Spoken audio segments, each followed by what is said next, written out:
My name is Tessa, and this is the story of how my own sister tried to erase me from a profession I had every right to be in, until the one person she couldn't manipulate stepped forward and everything changed.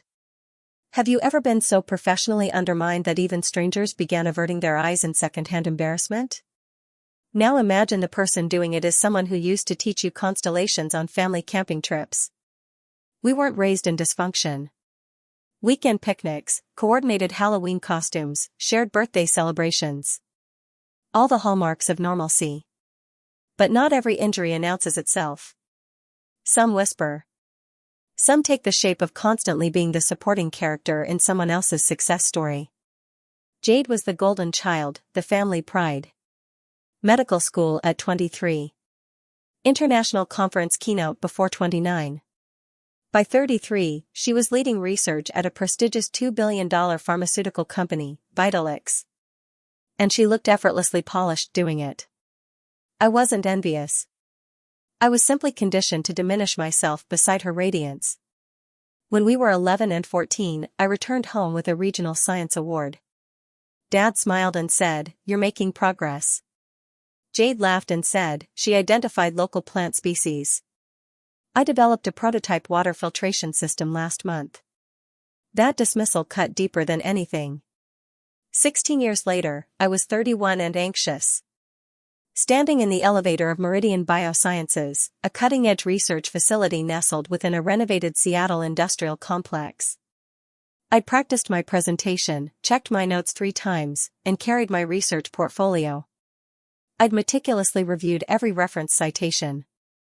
I wasn't conventionally impressive, but I was thorough. Self-taught in bioinformatics.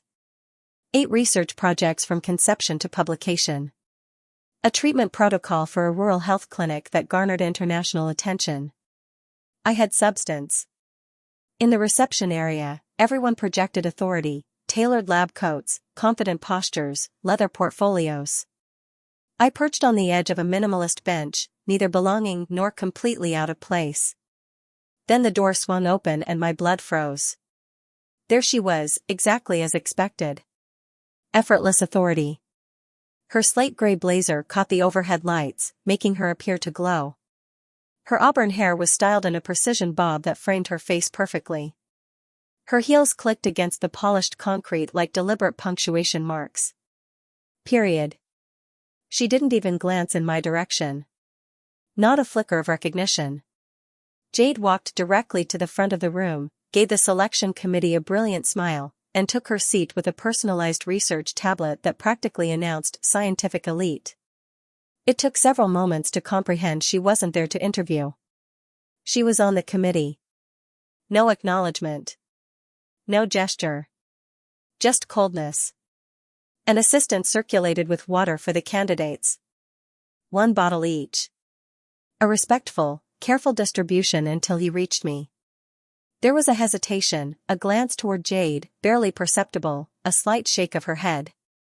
The tray moved on. No water for me. I didn't react. Just gripped my portfolio tighter across my lap. Swallowed the flush creeping up my neck. Then I heard it, her voice just soft enough to wound.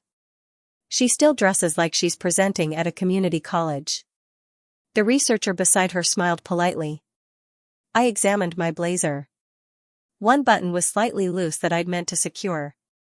It was professional. It was mine. And I wasn't 11 anymore. This wasn't our parents' basement or whispered comments across the dinner table.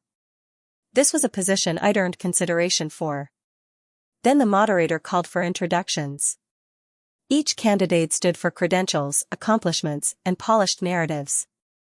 Distinguished fellows, research directors. 1 woman mentioned her international publication record. Then it was my turn. I stood. My name is Tessa Soto. I develop treatments for populations typically overlooked by mainstream research. And for the first time that morning, Jade looked up. I approached, attempted to maintain my composure, and placed my application materials directly in front of Jade. She wouldn't meet my eyes. Not once. She glanced at my CV for half a second, expression unreadable, then passed it to the committee members beside her as if handling waste paper. No greeting. No acknowledgement. No questions. I remained standing, waiting silently. Then I returned to my seat. The atmosphere felt colder than before, as if the chair had absorbed the humiliation surrounding me. Someone murmured, "She's in field applications?" Seriously? A laugh followed. Quiet. Cutting. Could have been anyone. I didn't turn around, but I sensed Jade's smirk behind me like a needle between my ribs. I'd experienced this dynamic before. Not in this building, but in this relationship. The dispensable one. The woman with potential who never quite deserved a place at the important table. I remembered my first published research. A treatment protocol for a rural clinic. I'd developed it meticulously. Literature review. Clinical trials. Implementation. Outcome analysis. One of my proudest achievements. At a family dinner, I shared it with Jade. She nodded once. No feedback, no warmth. 3 months later, her lab unveiled a protocol for an urban hospital. The methodology was uncomfortably similar, the structure, the dosing, even the exact phrasing in certain sections. Mine. When I questioned her, she smiled and said, "Science is collaborative, Maya. You can't claim ownership of methodology." But we both recognized the truth. And now here we are again. Dr. Reynolds, a committee member with titanium frames and a practiced condescension, leaned back in his chair. "So," he asked, "what makes you believe you're ready for serious research?" I opened my mouth, but Jade interrupted before I could speak. While I was presenting at the Global Health Summit in Geneva, she said airily, Tessa was still submitting her work to open-access journals. Scattered laughter. The familiar sting flared along my spine. I didn't flinch. I sat motionless. Hands folded, posture straight. Composed. But inside, something transformed. Something substantial. I didn't come here to plead for inclusion. I came because I had earned it. So I stood again. Without speaking, without apology, I walked out of the room, down the corridor, past reception, out into the Seattle rain. 4 blocks later, I found a small cafe squeezed between a bookstore and a vacant dance studio, the kind of place untouched by modern design trends. It smelled like cinnamon and resilience. I ordered tea I wouldn't drink and took the furthest corner table. My application was still in my hand. A red stamp across the top read unqualified. Not real. Just something my mind projected over reality. I opened my phone, found the withdrawal letter I'd drafted last week, ready to abandon the final research grant that believed in me. My finger hovered. Then I deleted it. No. Not today. A notification appeared. A message from Novartis Research, available for a call today? We just reviewed your rural clinic protocol study. Very interesting. If you've ever walked away from a space that tried to diminish you, or remained silent just long enough to return stronger, stay with me. The next part is where everything begins to shift. How did it go? My mentor texted. My finger hovered over the screen. I typed exactly what Jade would expect, defeat. Then deleted it. Paused. Breathed. Typed one word instead, continuing. Then I stood, adjusted my blazer, and walked back. Back through the same glass doors, past the same sterile lobby, into the same building that had just attempted to reduce me to insignificance. The receptionist looked surprised when I returned. I need to address the committee again, I said. She hesitated. They're evaluating candidates now. I nodded once. That's precisely why I'm here.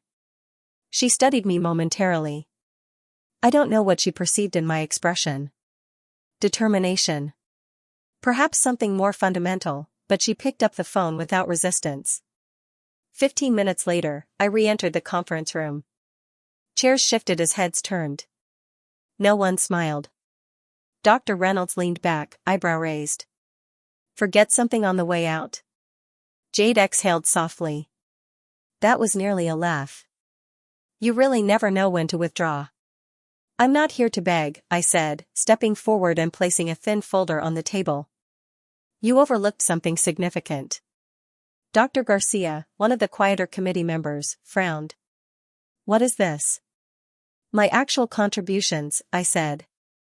The foundation of protocols your institute still implements. Dr. Reynolds prepared to respond, but the opportunity vanished. The door behind me opened again and Dr. Elias entered. No lab coat, just charcoal trousers and a simple button-down with rolled sleeves. Authority. Undeniable.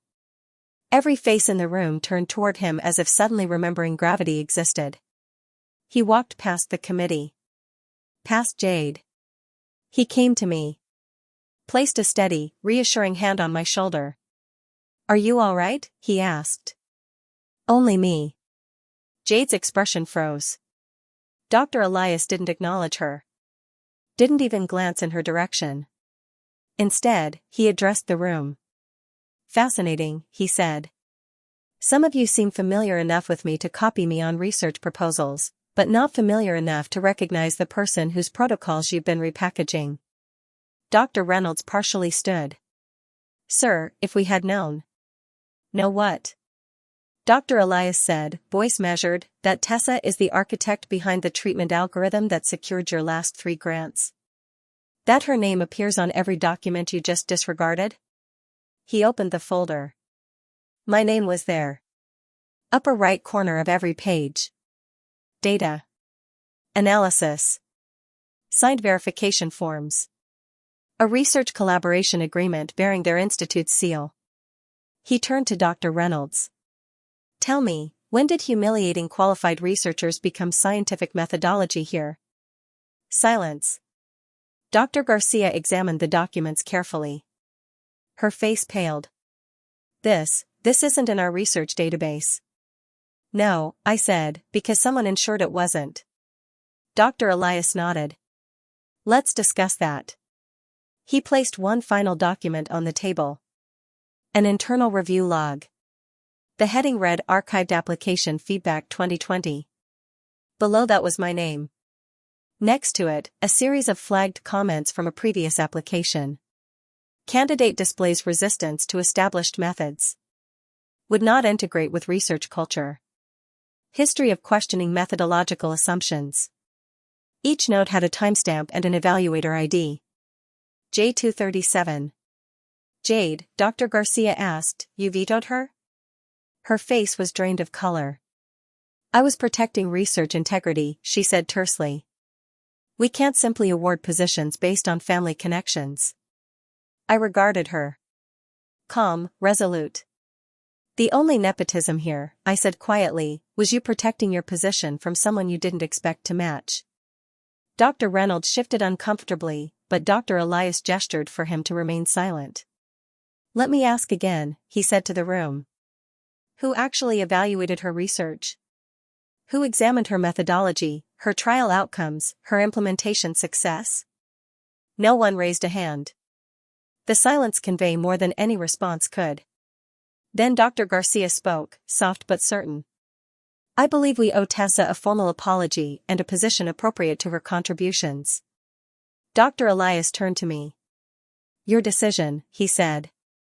You want the research director's office? I glanced toward the glass-walled office Jade had once occupied like royalty. It remained perfectly arranged. Empty coffee cup. A whiteboard with decorative formulas. Then I shook my head. I'd prefer to work closer to the clinical implementation team, I said. Nearer to where treatments actually reach patients. The HR director nodded, making notes on a form. You'll be instated. Full-time senior research implementation specialist. Jade opened her mouth, but produced no sound. She surveyed the room as if searching for support that wouldn't materialize. No one met her gaze. As security arrived to escort her out, she turned back one final time. You really believe you're superior now? Just because he chose you? I didn't waver. No, I said. I simply finally stopped living in your shadow. I settled into my new workspace a week later. No glass walls, no panoramic view. Just a functional desk positioned among the implementation specialists where keyboards and conversation merged like collaborative music and ideas became tangible solutions. I recovered the application they'd dismissed and reconstructed it. Not as a trophy. As evidence. Evidence that I'd been overlooked, erased, rejected, and still persisted. Above it, I attached a note I'd written in a journal 4 years earlier, when rent was overdue and optimism seemed unaffordable. No one notices the quiet researcher until the treatment outlasts the disease. And 3 weeks later, a young researcher passed by my desk, clutching her proposal like it might disintegrate in her hands. Our eyes connected. She didn't smile, but she paused. I nodded. She entered the evaluation room. Later, she found me. They approved my study, she said. For the position you encouraged me to pursue. I smiled. You earned it.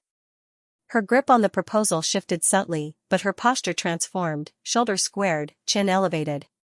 Just enough to reveal something substantial and enduring establishing itself within her. And perhaps that was the genuine conclusion. Not retribution. Not titles or corner offices, but something more difficult to achieve and infinitely more lasting. Liberation. Freedom from silence. Freedom from waiting for permission, from diminishing yourself just to help someone else feel adequate. Jade used to imply I would always remain beneath her. It turns out I simply needed to stop standing in her shadow. If you've stayed with me this far, thank you sincerely. Sharing this experience meant reopening wounds I believed had healed completely. And perhaps they had. But sometimes healing requires witnessing. So if my story resonated with something in you, I'd love to hear from you. Share your thoughts. Not just for me, but for the next person reading, the one who hasn't discovered their voice yet.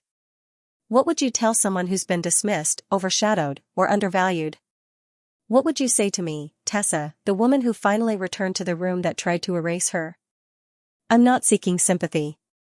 I'm seeking solidarity. And if you've ever been in that position, working diligently, contributing meaningfully, showing up authentically only to be overlooked or diminished, let me say this. You are not invisible. Your work matters. Your voice matters. You don't need to be the loudest to be powerful. You don't need to be flawless to be worthy. Don't wait for others to declare you ready. Don't minimize yourself for anyone's comfort. Not even family. Especially not family. The moment I stopped waiting for permission was the moment I embraced my own strength. It didn't arrive with celebration. It arrived with serenity. And that serenity is worth everything. So if my story ignited even a small flame within you, please connect, comment, and join us. Not for me, but for the community we're creating here. A space for quiet determination, authentic narratives, and unapologetic growth. Because this isn't solely my story. It's ours. And now, are you prepared to speak?